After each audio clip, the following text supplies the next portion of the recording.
It wasn't long ago that I had the privilege of spending some time with a remarkable lady called Hey Woo. She's North Korean, 70 years old, and hands down one of the most energetic people I've ever met. But Hey Woo's life has been full of trauma.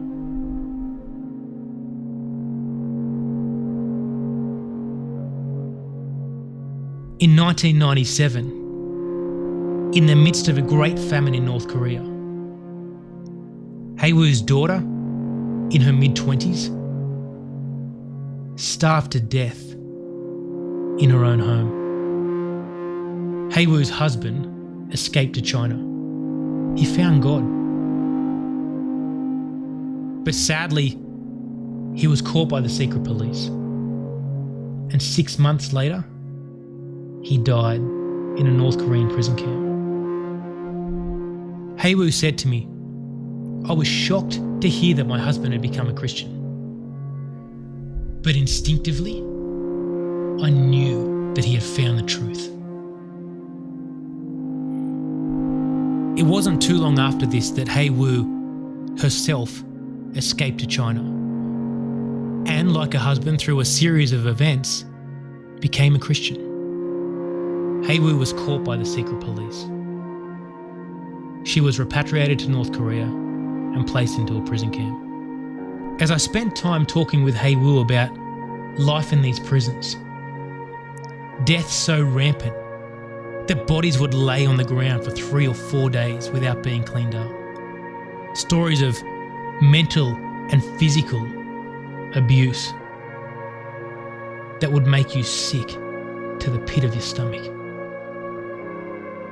I couldn't help but wonder, what is it about people like Hey Woo that makes them risk everything for the privilege of being in a relationship with Jesus? But more than that, what would I risk for the same privilege? You see, in the middle of one of the darkest places on earth, Hey Woo chooses to do something so radical, so dangerous, and so Christ-like. She said to me that in the middle of this prison, God gave her a heart to evangelize, to tell my fellow prisoners about Jesus. And so right here in the middle of a North Korean labor camp, a secret fellowship, a secret church begins. You know, I was recently asked one of those questions that stays with you for weeks, one of those questions that kind of reverberates around your mind and captures your every thought. You see, someone asked me, if Jesus Christ walked the earth today, would you follow him? You see, Jesus Christ was radical. The way he spoke, the way he taught, every single thing he did was radical, but absolutely incredible. You know, this idea of this smiling, happy Jesus that kind of, he gives you everything, but calls you to nothing, it just doesn't sit right. It's stories like Hey Woo and other people who are regularly persecuted for their faith that brings a perspective unlike anything else. People who obediently,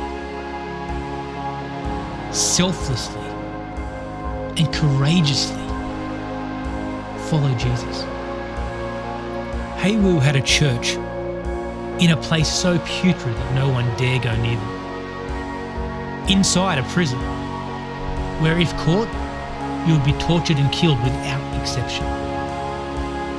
You see, we serve Jesus Christ, the Saviour of the world, and a radical. And our response to that should be to uncompromisingly, unashamedly, and passionately follow him, whatever the cost.